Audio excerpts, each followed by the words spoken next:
Learfield presentation of the Oregon Sports Network. And Oregon is going to play in the national championship game. This is Duck Insider. These are good problems to have, right? So much success that you have more than one place to be. 5-3, touchdown! Oregon off a dribble, launches, and hits the three! Oregon leads! What a great opportunity it is to be able to play at University of Oregon. I'm just incredibly proud to be a part of something like this. She wants another three. Oh, three in a row! Oregon is headed to the Super Regional. Big Ten champions, your Oregon Ducks. We are so privileged and so fortunate. We get to see all these young people. We get to see this incredible growth, which is what college is all about. This is Duck Insider on the Oregon Sports Network from Learfield, presented by OnPoint Community Credit Union. People are the point. Now let's go live to the Country Financial Studio to talk Oregon Duck athletics. Big news today to start the show. We will recap Oregon volleyball. We're going to talk with Chris Clayton, checking in with Oregon women's basketball. We've got Dana Altman for you previewing Sunday's tip-off against Stephen F. Austin. We also have the voice of the Ducks, Jerry Allen, here in the studio. I'm Joey Mack. However, we begin today's show. It is the final day of finals week for fall term. You love to see it.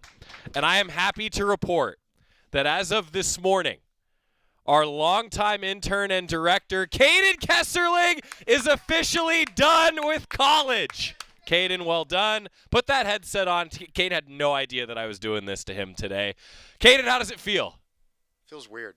Weird? It feels weird. Okay. I don't know what to do with myself. So what are you going to do now? I'm probably going to take a nap when I get home. Attaboy. Yeah, I like that. Yeah. Clayton, congratulations, and to all other Ducks who have finished their degrees this term. Congratulations. Tremendous accomplishment. Clayton has probably been sitting in the director's chair here in the Country Financial Studio, 100 times maybe? Probably, yeah. About 100 times that Clayton has directed the show. Wants to be a TV director when he's done. So if any TV directors or anyone with an employment opportunity is watching the show today, Clayton is your guy. Please email me. Clayton is your guy. Congratulations, though. It's finals week coming to a close for the Ducks, and that means that we got a lot of postseason to get to. Congratulations again, Clayton. Well done. Now, volleyball, a 5-set thriller yesterday. One of just a handful of teams to take the number one team in the country, Pittsburgh, to 5 sets. And the Ducks, gosh, what a matchup it was. They even were without their assistant coach in Erica Dillard. She was ill before this match, and the Ducks were right there on the precipice. I'm sure that Coach Ulmer would tell you just a couple points could have gone the other way.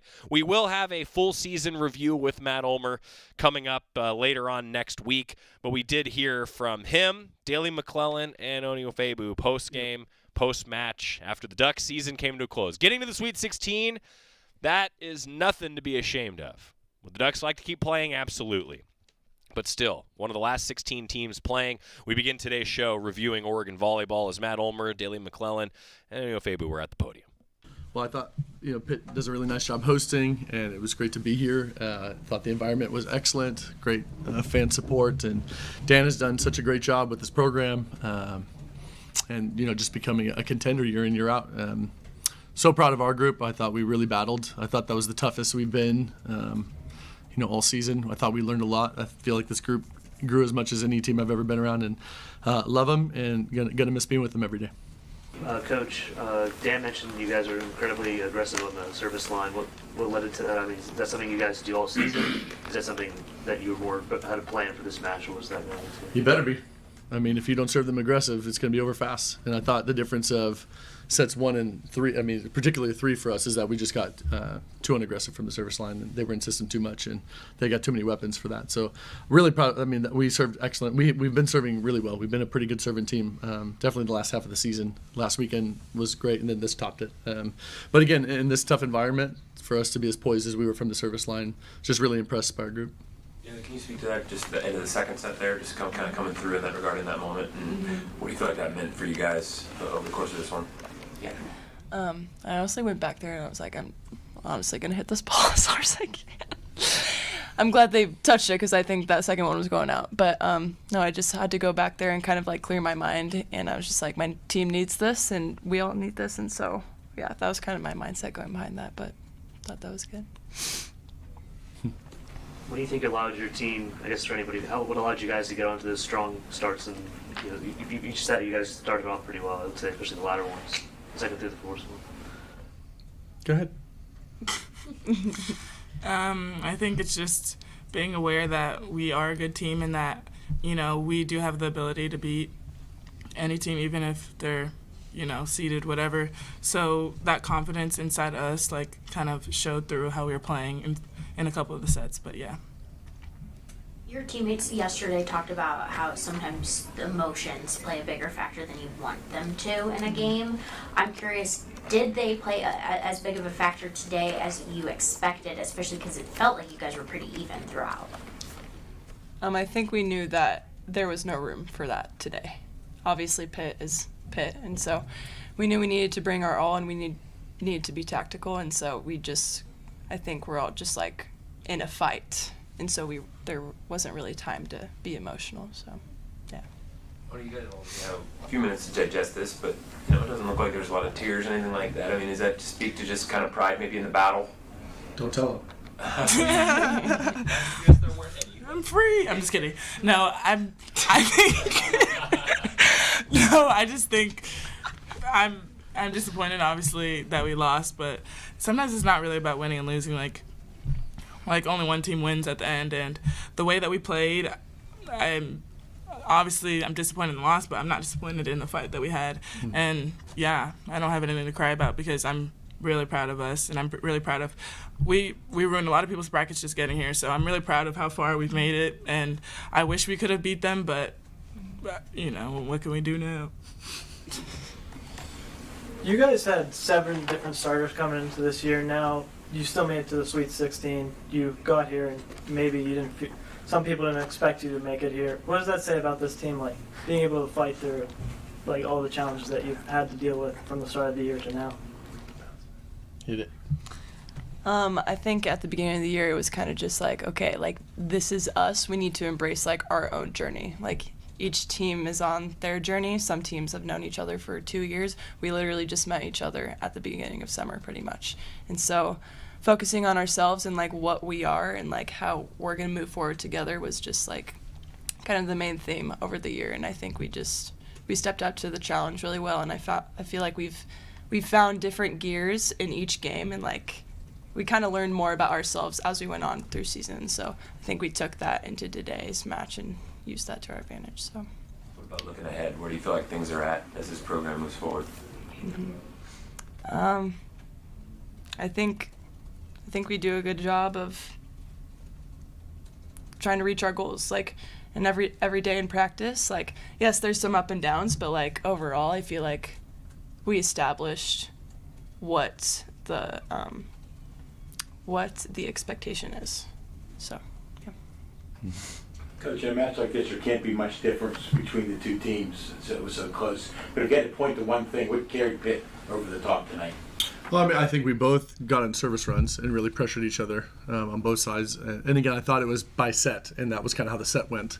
Right, we got to them in the second and fourth, caused pressure, and then caused them to make some hitting errors. And I thought they did the same thing to us in 1 and 3. And then again to start set 5, I think we were down 5-0, and really just in a serve and pass battle there. So I thought it was whoever handled the serve receive best, and that's what it comes down to a lot. But they're tough to score on. I think in general we hit 166, and I didn't think we were bad. We only hit 166. I think their block is really solid. They scrap, they fight. They get a lot of balls off the floor. Again, normally you got people like that can be that physical at the net. They don't work that hard on the floor, and they were doing both. So credit to them. So it just made it difficult to get that side out quickly, and I just thought we got stuck in a few rotations and just enough. Just enough times that we didn't have the difference. Coach, how much are you going to miss being around your players? Well, obviously you all trying to make me cry again. Thanks for not telling me. I love this group. From the first match of the year, which was against Pitt, to now, the growth in this team I think is huge. And that's because of who they are as humans. That's because of the pride that they have, the work ethic that they have. They really showed up every day. Again, not that it was easy, but they showed up every day to get better. They have big goals beyond Oregon, which I love. And I think they really worked for it. But just what a bonded group this was. The passion that I thought they played with. Again, this type of environment was great for us because it was us versus everybody else. And it just made them stronger, I thought. And it's just a credit to their character. He said we were his favorite group, by the way. Sorry, alumni. Put that on the record. That's what he said. I don't know if those are my exact words. Those are his exact words. You can say it. You love all your children equally, okay? You love all your children equally. But you're sitting next to one of the couple players who played in these consecutive runs, getting to this weekend. I think she used the term that's establishing the expectation, whatever that was. I mean, just kind of the legacy of the veterans of this group and the runs you've been on. Obviously, it's a new era with player movement and things like that. But do you feel like kind of you've established a pretty high floor thanks to some of the kids that are leaving now? I mean, you hear the word culture, right? And I hope that's what the culture is that you come to Oregon because you want to be great. You love volleyball. This group loves volleyball, right? It was never a chore or job to come in, maybe a couple times. Maybe a couple times chore job. Maybe in spring, gets a little, but for the most part, they come in. They love being around each other. They love playing volleyball. They listen to me sometimes, and I just thought they really were working to get better every day. And I think that's what we've had since I've been head coach. It's just this eagerness to get in the gym and to do something that they love, and I hope that's something that we can continue to do. It's hard to find. It's hard to hold on to, but that's what we're fighting for. Matt Ulmer, Daly, Oni at the podium. We'll talk with Matt Ulmer more. End of one season, though, means that now we get to talk with Chris Clayton. He's here, voice of the Oregon women's basketball team. We're going to talk a little Oregon women's scoops. You were at practice today. I was, yes. All right. They're looking good. We're going to break down everything Chris saw at practice when we come back. Top Also still secret. to come, Jerry Allen here on the Oregon Sports Network from Learfield. As a local community credit union founded by teachers, OnPoint is committed to supporting the students and faculty at the University of Oregon. And on game day, we're right there with you, on the field, in the bleachers, and in the classrooms. Drop by our local branch today and discover the many ways OnPoint can help support your financial well-being. OnPoint Community Credit Union. People are the point. Federally insured by NCUA. Equal housing opportunity. At Shadow Hills Country Club, we're more than just an award-winning golf course and practice facility. Our events team offers all-inclusive event pricing that allows us to take care of all the details while you enjoy your event. Our indoor and outdoor venues offer you a wide variety of fully staffed options that put the focus on you. From weddings to business and social events, at Shadow Hills Country Club Events Center, you get the benefits of a resort atmosphere and amenities in a peaceful country setting, just minutes from downtown Eugene. Call for a tour today or visit shadowhillsevents.com. This is Duck Insider. Duck Insider on the Oregon Sports Network from Learfield. You took the first step and quit smoking, but even former smokers may still be at risk for lung cancer. That's why SaveByTheScan.org wants you to know about a new low-dose CT scan that can detect lung cancer early. It takes only 60 seconds and could save your life. You took the first step, now take the next. Visit SaveByTheScan.org for a simple quiz to see if you're eligible and talk to your doctor about screening. SaveByTheScan.org is brought to you by the American Lung Association's Lung Force Initiative and the Ad Council. Uh-oh, Brad's buzzed. Oh, yeah? Yeah, he's starting with the woots. And now a speech. I just want to say that friendship is about heart and brain.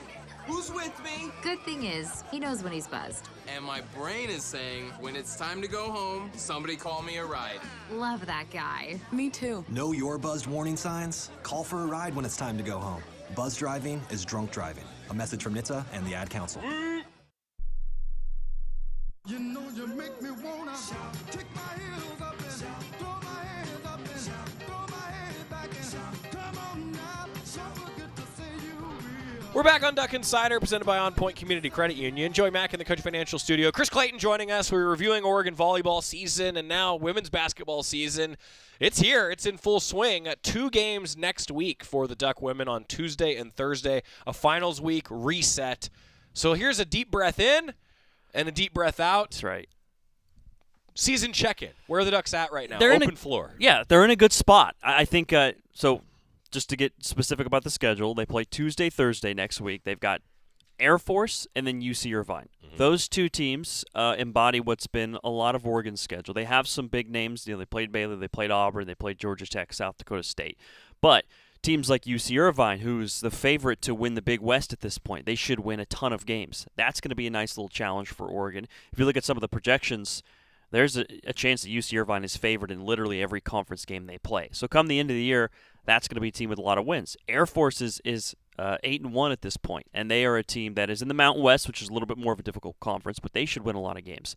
And those two teams, they've been a little bit up and down scoring the ball, but they can really defend. So those are two games the Ducks are certainly favored. They should win those, but those will be nice challenges for Oregon to come together, especially because unlike some Oregon teams of the past in which the Ducks have been elite offensively around the country, the defense is really what's led the way for the Ducks this year, and in a good way. I mean, in that USC game, the defense kept them in it. They were forcing turnovers, 22 turnovers for USC, which was the second most they've had all year.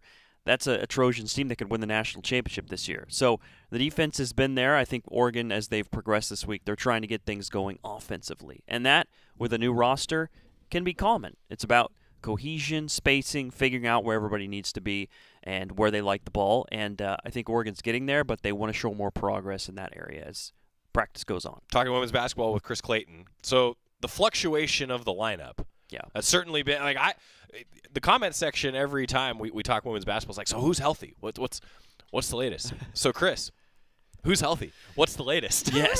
So we'll just start here. Salika Roma, some good news. She's progressing, I should say. So she should be coming back. I don't have a specific timeline or date or when, but in the coming weeks. But we're getting there. Yes, she's moving in the right direction. She's able to do some things at practice here now, so she's coming around and should help Oregon. She's a former Ohio Valley Conference Player of the Year with Little Rock and then played at Arizona. She can really score and provide even more versatility. As a kind of more of a forward, she can also shoot the ball, so that could help space the floor a bit for the Ducks. Ahisa Tute is coming back from an ankle issue, from an ankle injury she suffered at practice, so don't have a specific timeline on her either, but if she does miss time in terms of these games coming up Tuesday, Thursday, it shouldn't be much more than that. It's something that she's coming back from really quickly. So the tough thing is those are two forwards, right. So your depth gets tested. Yeah, and Philly Chase, last we heard, still in a bit of a minutes restriction, so then that puts some more pressure on Lexi Whitfield and Amina Muhammad, who have played well, especially Muhammad as of late, but if they get in foul trouble, then Oregon suddenly gets a little smaller and have to lean on their guards a lot more. So I think the injury situation, the health, it's in a good spot, and they're moving in the right direction. And that's, I think, what's scary and I think reason to be optimistic. I think for Duck fans watching, they can see this team has a lot of talent. They can see how hard they play defensively and how they're going to be in just about every game this year because of that defense. But it's also important to note they're not 100% healthy yet. Right. And that's exciting because it's a long season. There's still months and months of playing together. When everybody's healthy and everybody's on the same page, this team has a really high ceiling, and there's a chance to do some special things. Well, and talking about context of the whole season, right? I mean, we sit here during finals week, and so the Ducks haven't played in a while, and they've technically started the conference season, right? Now they return to some non-conference games, but you have the back-to-back losses in Hawaii, right? The first losses of the season. So go back to October. Team starts practicing, right? If you and I were sitting here in the studio and I said, hey, Chris, the Ducks are going to only have 3 losses and we'll be sitting here in mid-December, you'd probably say, we'll take that, wouldn't you? Right, definitely. And I think you look at the resume, if you will, the schedule. Oregon's in a really good spot. It's 7-3 is not a bad record, but when you look at how those games have gone, it's even more promising. Yeah. Georgia Tech, coming into the season, we're in October, for example, we're looking at that going, okay, that'll be a decent game. Georgia Tech's actually really good. Really good. They're 10-0. They're top 25 nationally. Their offense is prolific. Yep. They're going to score a lot in the ACC and contend to be probably the top 3 of the ACC this season. So that's a really good game. South Dakota State will probably win 28 games this year. That's the other loss. Those are the 2 losses in Hawaii.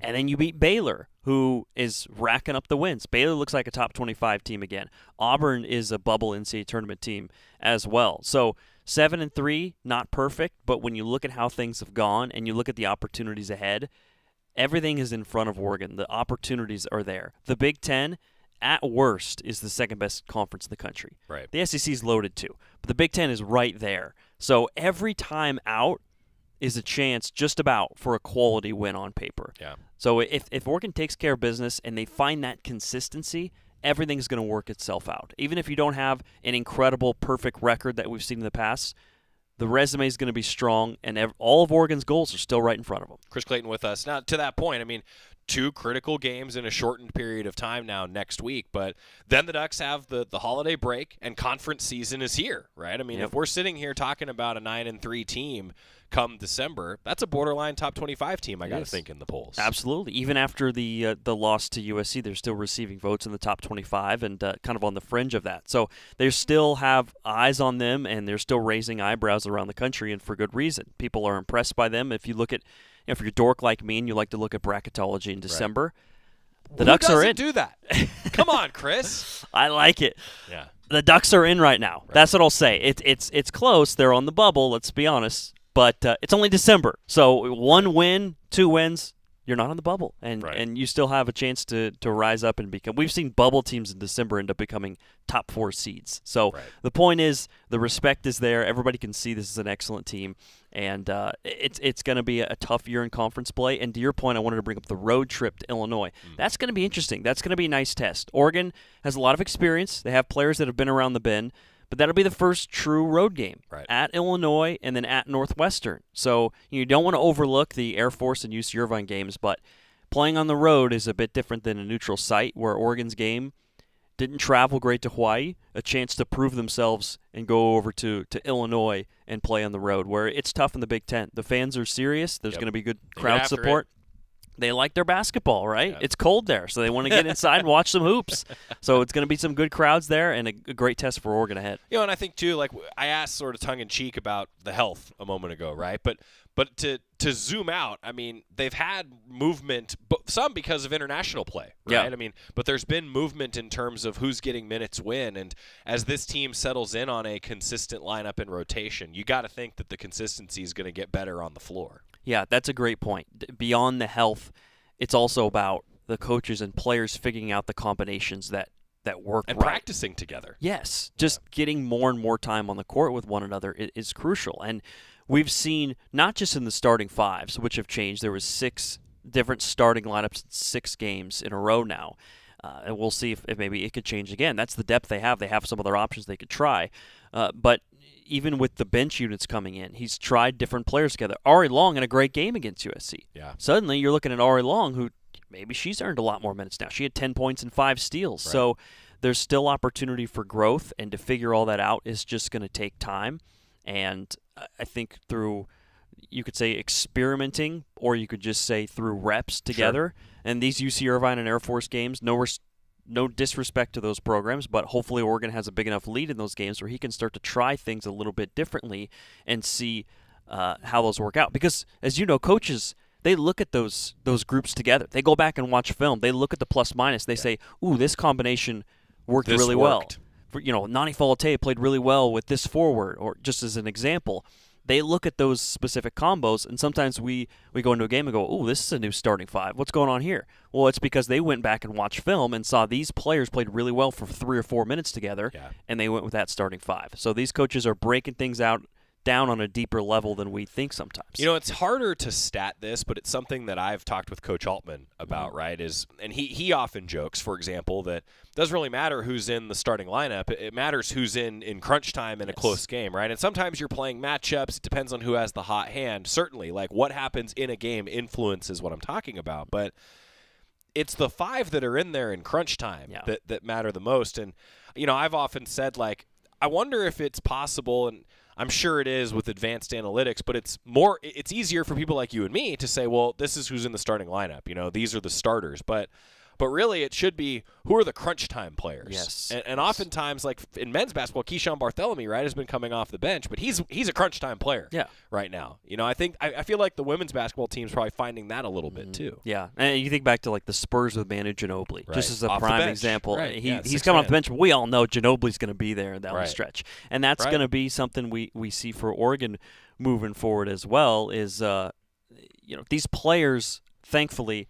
understand it really doesn't matter if I don't start. These Ducks players on the women's side have had, and the men's side too, but they've had great perspective on understanding, okay, I'm not in the starting 5. I don't get to be on the Twitter graphic. Right. That, that's kind of a bummer. But outside of that, if I play well, I'm going to earn my minutes. And you might be on the game day graphic the next game if you play well in crunch time, or you're going to be on the post-game graphic if you play well. Yeah. See? And more Chris important. Brown, the SAD, tries to mix up who he uses for different photos. So Right. everybody's going to get their shine. That's right. Yeah. That's right. Lastly, we haven't talked with you about football. Just a reaction to a Big Ten championship for this Duck football team. Wow. What a performance. I mean, I think it's kind of surreal because, A, it's the Big Ten, right? But it's somebody who's been an Oregonian through and through, and to watch the Ducks and just be so consistent is what's been incredible. Because obviously Oregon in the past has had these teams. I guess I'm just immediately thinking not as specific on this game. I just tend to go to like a big picture perspective of how I felt about it. And to see year after year the Ducks are in the conversation nationally, and they get to those big games, and something happens. They come up short. There's a tough call. Michael Dyer's knee doesn't go down, and Oregon's obviously does. Oh, it does, yeah. And obviously the big goal's still in front of them. But to win a game like that with the eyes of the country watching Oregon and Penn State, it matters. It's big time. And even if things don't go perfectly down the stretch in the coming weeks, I think we should all appreciate what's been a remarkable season and all the memories they've provided, because it's been special to watch that consistency and to make a statement. The University from Eugene is here, and they're here to stay in the Big Ten.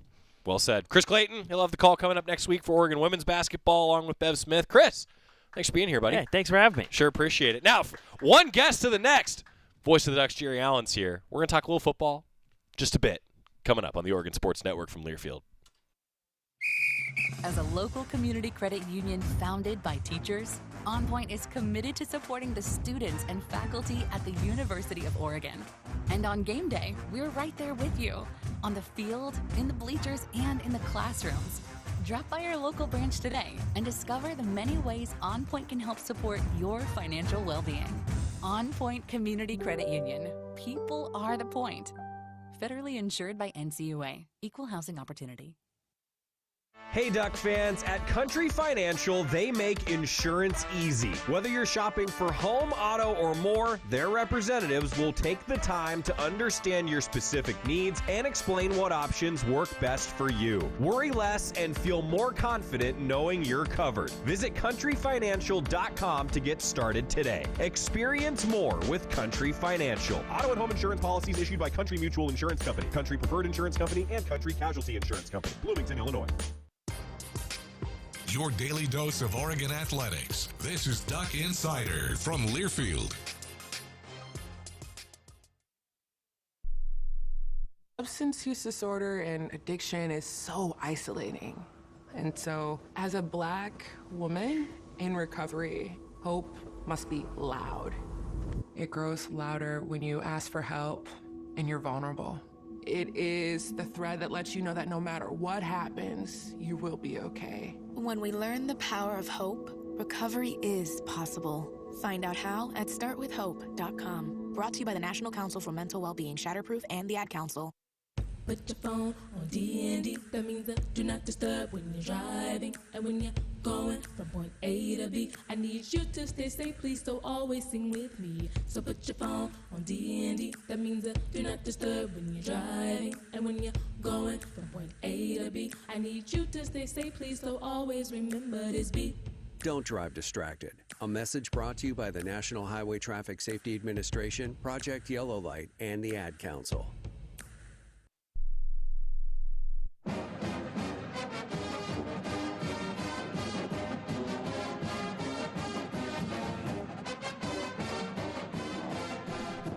Back in the Country Financial studio, it's Duck Insider presented by OnPoint Community Credit Union. Jerry Allen is here, voice of the Ducks. I'll drink to that. I thought, you know what, on a Friday, we don't have any games to pick. I know who you're picking in Army-Navy. So that's it. We got a game to pick. All right, who you picking then? Well, I was in the Navy. That's what I'm saying. We know that you're going to take Navy. Yeah. So, yeah. We will have our bonus bowl pick 'em. We're going to do it on Thursday of next week because I'll actually be traveling with men's basketball on Friday for their last game before the Christmas holiday, and that means we got some picks to make. But I thought, hey, it's Friday. Can we start over again with the picks too, like 0-0-0? Well, yeah, bonus bowl pick 'em is straight zeros across the board. So I have a chance to win. You have a chance to win. Now we've never had anything on the line when we do the bowl picks. I guess we could change that. Oh yeah, we could. We could do that. Yeah, That'd be I already have a restaurant picked out to cash in. I don't remember the victor get in the choice of where we eat. Oh, really? That's no. always been a thing, yeah. Oh, yeah. no, that is Scott? Jorgie? Always. No. Thank you. Thank Okay, you. but wherever it is, Jerry, if there's food, Jerry, I'm there. There's this really nice steakhouse in Atlanta. Okay, I'm down with that. I really think I this would be really thrilled. nice steakhouse in Atlanta Yeah. is where we should do it. Let's plan it. Let's plan it. I think we're planning Okay. on that. Reaction. It's been a few days. Has it sunk in yet? Big Ten champions? Yeah, a little bit. I think the fact that we got to be there and see the fans below cheering and watch everything happen, you got to be a part of that rather than just sitting back and watch it on TV. That kind of hit me. And I thought about that on the bus ride to the airport and then on the plane ride home. And when I got home, I talked with my wife about it and the kids. It's like, yeah, you were there. It was cool. Yeah. Well, it was here, really cool. This is for you. Oh, man. So, yeah. Dusty. I tell you, I almost fell out of the booth. Yeah, I know you didn't notice. No, I in didn't. our booth at the Big Ten. Yeah. Joy was up about. I was like almost 3 8 feet. I was like 3 stories. Yeah, above I couldn't them. reach. I was a we long couldn't way reach. away. So if I wanted to fist bump Jerry, I would have fallen down. Yeah, really, you would have. So this is flying all over the stadium. Yeah. And it's going by the windows. Confetti, by the way. Confetti. This is what I'm talking about right here. And it's going, and it's almost close enough to reach out. I can't. It's got to come closer. And I'm leaning over. I'm thinking, oh, jeez, I almost fell out of And the Jorgie had stupid to hold you by the belt loop. But actually, 3 pieces did come in. So nice. But they were well, blue. so this is what Dusty was able to bring up.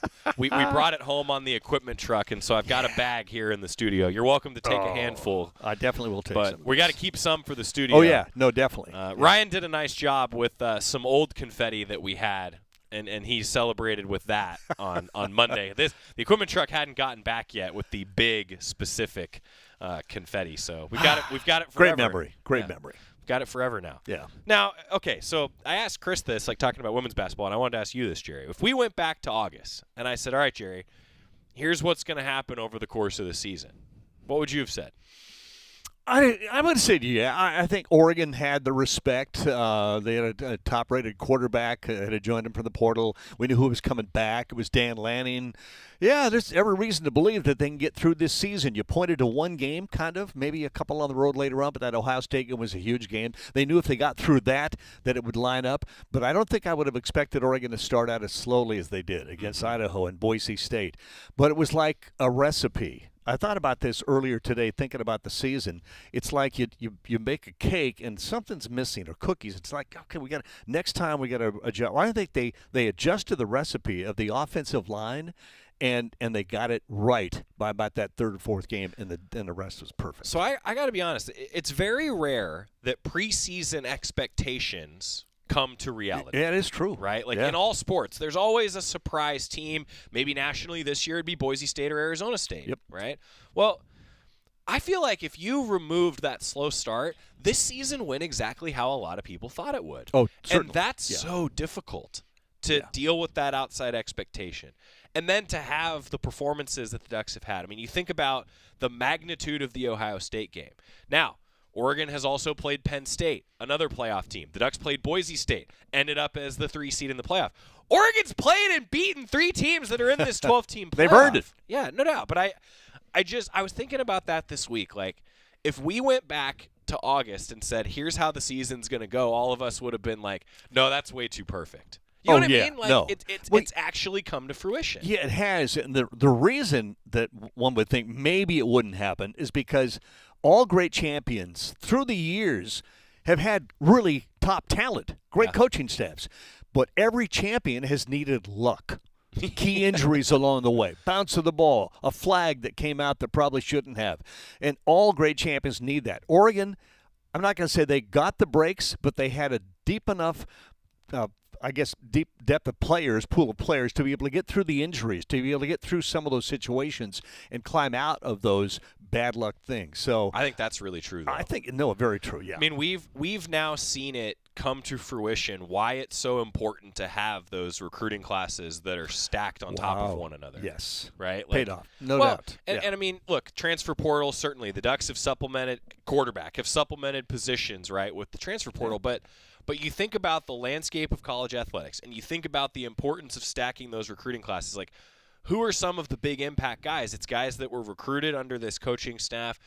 Mateo Uiagalelei is a great example. He leads the conference in sacks, recruited by Oregon, has been at Oregon his whole career, but then you supplement with a Jordan Birch who transfers in a couple years ago, and now you're seeing it come to fruition. You talk about development. I think Nico Reed's a great example of it. Yes. Transfers in, now has been with the Ducks a couple years. He's the one that makes the decisive play in the game. I mean, just it's amazing. I feel like you're just seeing the plan come to fruition right now, and we're right here in the middle of it. I look at a college football team and the season the way I do, let's say the Indy 500. Okay, all teams are like an engine in a car, but you have to get the best tires, you have to get the best mechanics, coaching staff, to fine-tune that engine, and then you got to have a driver that knows how to use that engine, and that's your quarterback. I thought Oregon, in regards to having the best race car, has the best race car. You're a poet.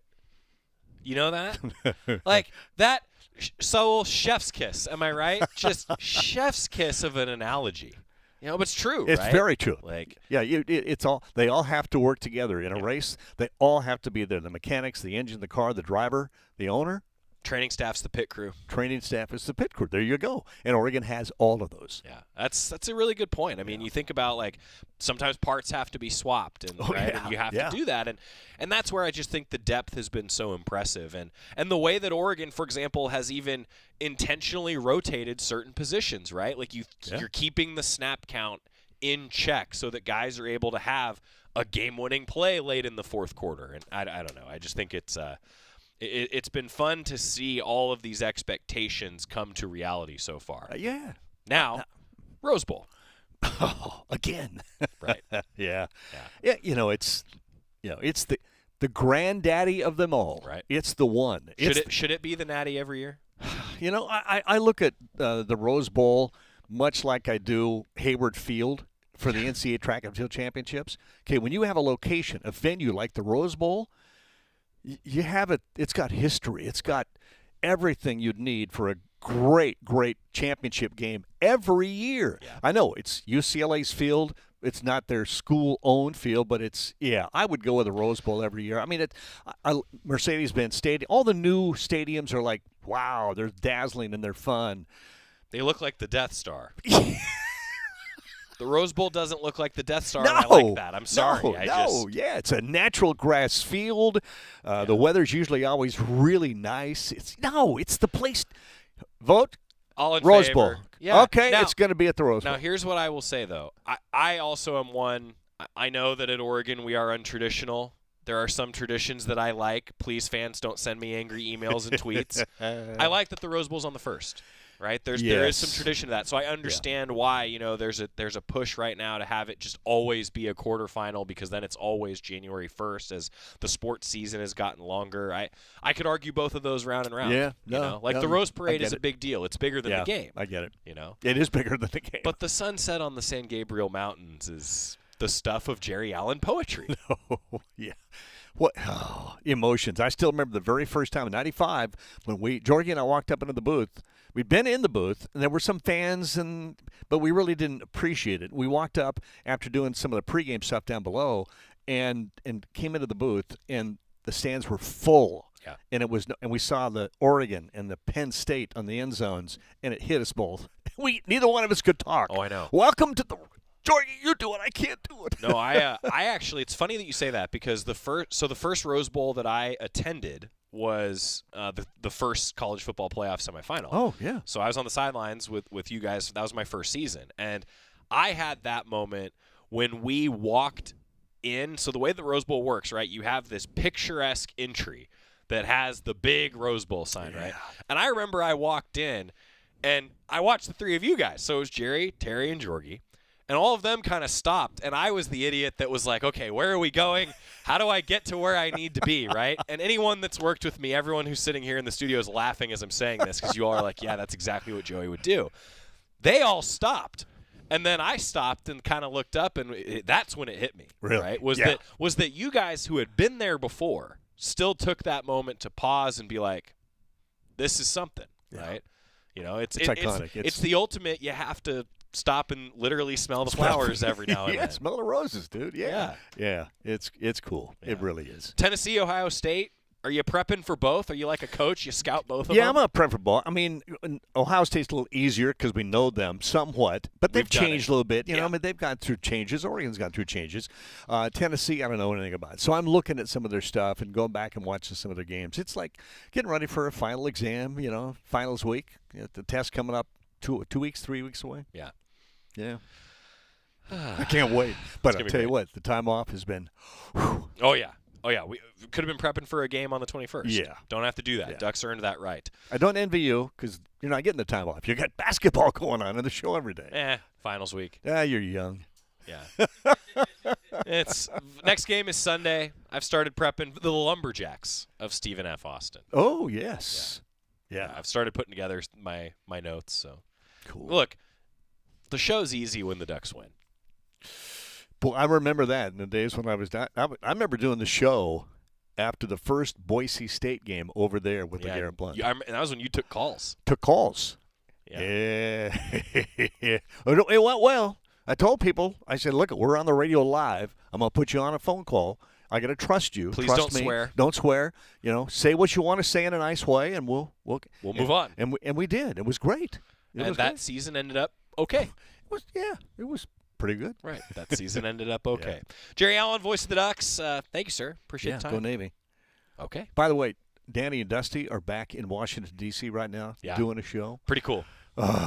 Yeah. Let's know a little bit of the first part of it. It's pretty emotional. It's pretty cool. So, Dusty, who on the sidelines for us, right, his day job hosting the midday show at 1080 The Fan in Portland, and they got a connection, get to go to the Army-Navy game. Pretty cool. Oh, very cool. Pretty outstanding. Very cool. We're going to get time out. We're going to come back, hear a little bit from Coach Altman previewing the aforementioned basketball game against the Lumberjacks on the Oregon Sports Network from Learfield. Jan from Toyota here, live with some big news. Toyotathon is on. Okay, now back to your regularly scheduled programming. Dealer inventory may vary. Toyotathon ends January 6th. Participating dealers only. Toyota, let's go places. As a local community credit union founded by teachers, OnPoint is committed to supporting the students and faculty at the University of Oregon. And on game day, we're right there with you, on the field, in the bleachers, and in the classrooms. Drop by our local branch today and discover the many ways OnPoint can help support your financial well-being. OnPoint Community Credit Union. People are the point. Federally insured by NCUA. Equal housing opportunity. Jan from Toyota here, live with some big news. Toyotathon is on. Okay, now back to your regularly scheduled programming. Dealer inventory may vary. Toyotathon ends January 6th. Participating dealers only. Toyota, let's go places. You're listening to Duck Insider. Duck Insider on the Oregon Sports Network from Learfield.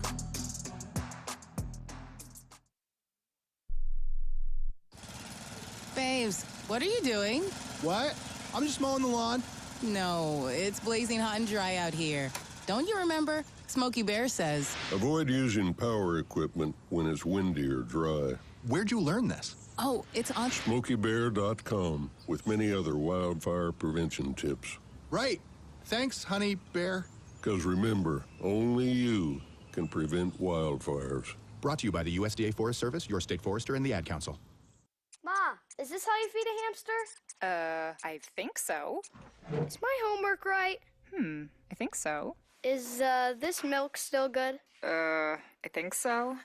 When it comes to parenting, sometimes it's okay to think you know, but when it's something as important as your child's car seat, don't just think. Know. Double check if your child is in the right seat for their age and size. It'll help protect them in a car crash. Don't just think. Know by visiting nhtsa.gov/the right seat. A message from NHTSA and the Ad Council.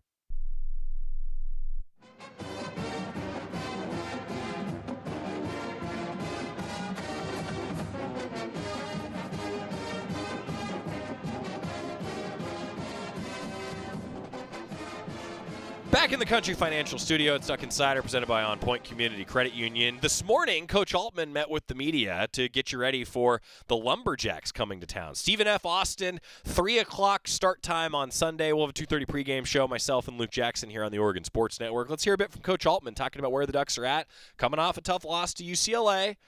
Now it's finals week, academic focus. I'm sure there's a few basketball things to work on as well. Coach Altman. Changes or confirmations of just how you felt after Sunday when reviewing the film and going through it? We gave up way too many open looks. Defensively, didn't get enough deflections, didn't take them out of their rhythm. So, yeah, it was kind of what I thought. You know, watching the game, I thought, you know, a lot of our turnovers led to easy buckets for them or took away opportunities for us to score. So there wasn't too much I missed. So a little disappointed, you know, that we just weren't up more defensively, let them get into a rhythm, and allowed them to be way too comfortable.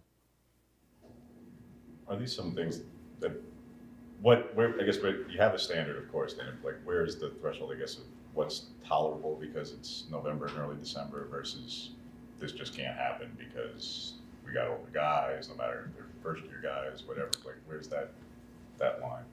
We just got to get better in all facets of the game. You know, we kind of skated around in some close games, and we're fortunate.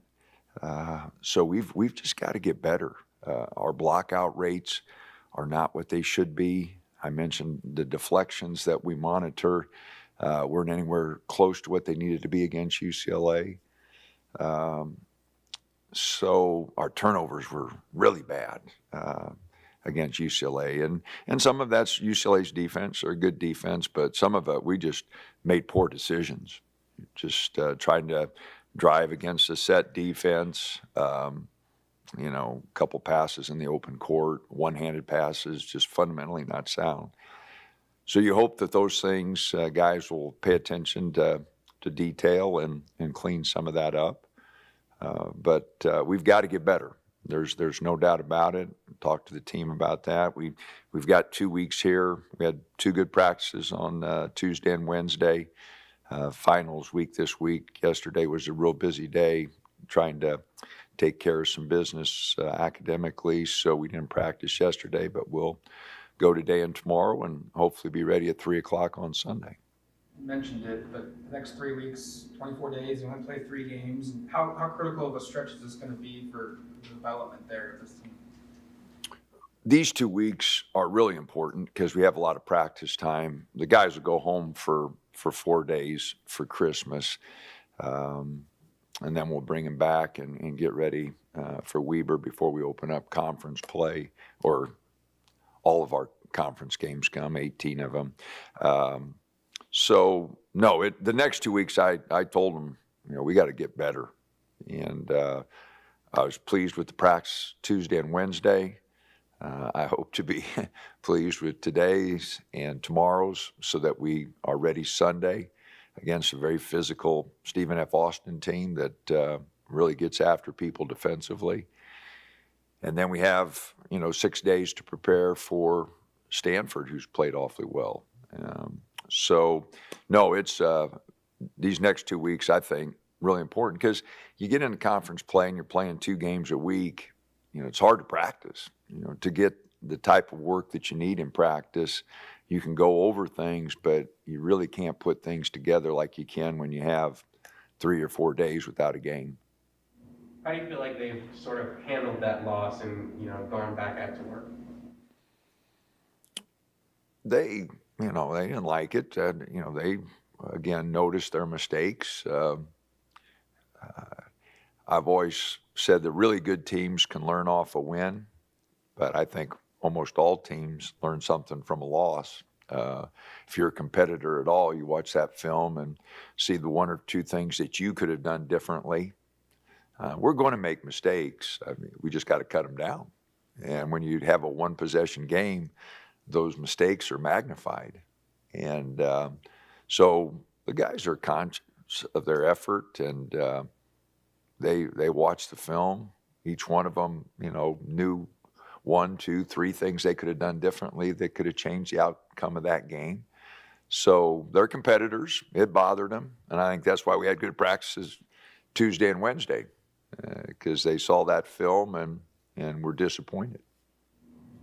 The schedule's been like this before, but just getting that, you know, that conference taste and then a little bit of a break before getting right back into full-on conference play. How does that, in a way, sort of help the team just get a feel of that conference play before really going into it? Oh, I don't know. I'm not a big fan of it. I'd rather have your non-conference and then start your conference games kind of all together was my preference. But obviously TV or nobody asked me about that. But no, they have those early conference games, to get some TV obligations done, and then we have the 18 conference games, after the new year.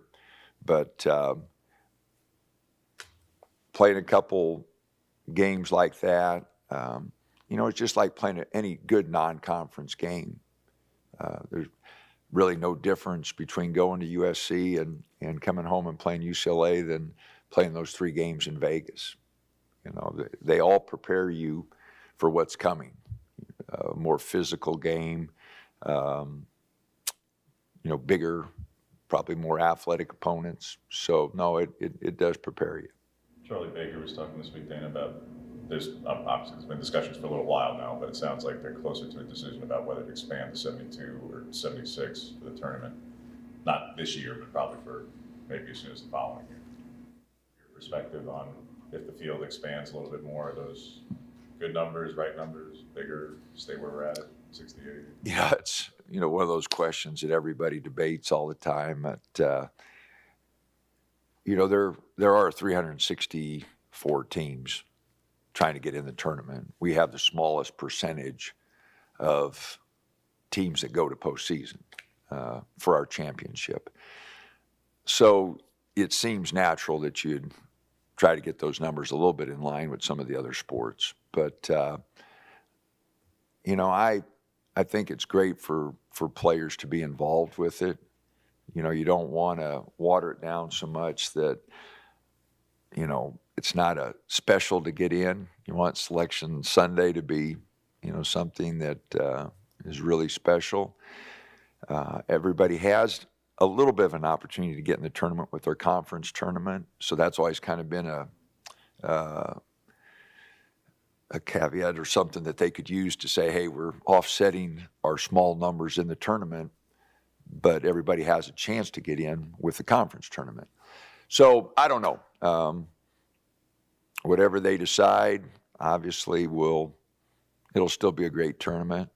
I don't think adding 4 teams or 8 teams or whatever they're talking about adding is going to dilute the tournament any. There are a lot of teams trying to compete at a very high level.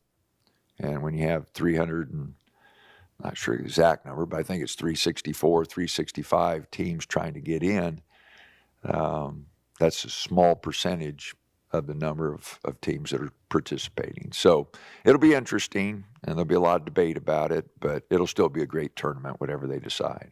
Had a technical foul call on a player 3 of the last 4 or 5 games. Just how do you corral that in? And just really disappointed.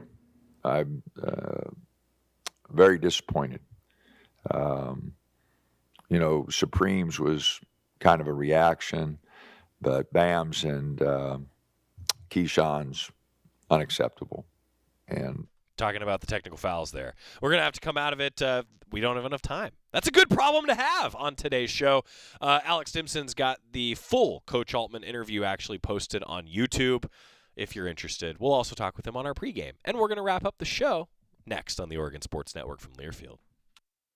Hey, Duck fans, at Country Financial, they make insurance easy. Whether you're shopping for home, auto, or more, their representatives will take the time to understand your specific needs and explain what options work best for you. Worry less and feel more confident knowing you're covered. Visit countryfinancial.com to get started today. Experience more with Country Financial. Auto and home insurance policies issued by Country Mutual Insurance Company, Country Preferred Insurance Company, and Country Casualty Insurance Company, Bloomington, Illinois. As a local community credit union founded by teachers, OnPoint is committed to supporting the students and faculty at the University of Oregon. And on game day, we're right there with you, on the field, in the bleachers, and in the classrooms. Drop by our local branch today and discover the many ways OnPoint can help support your financial well-being. OnPoint Community Credit Union. People are the point. Federally insured by NCUA. Equal housing opportunity. This is Duck Insider, presented by OnPoint Community Credit Union on the Oregon Sports Network from Learfield. Hear that? That's the sound of your life.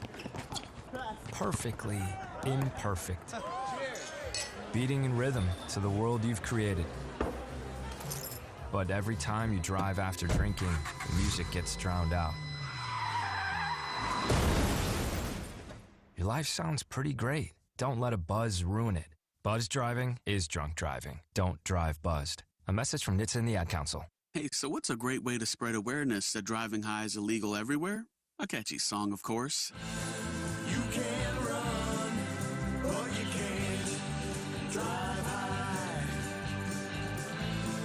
You can run, but you can't drive high. Friendly reminder, don't drive high. If you feel different, you drive different. Brought to you by NHTSA and the Ad Council.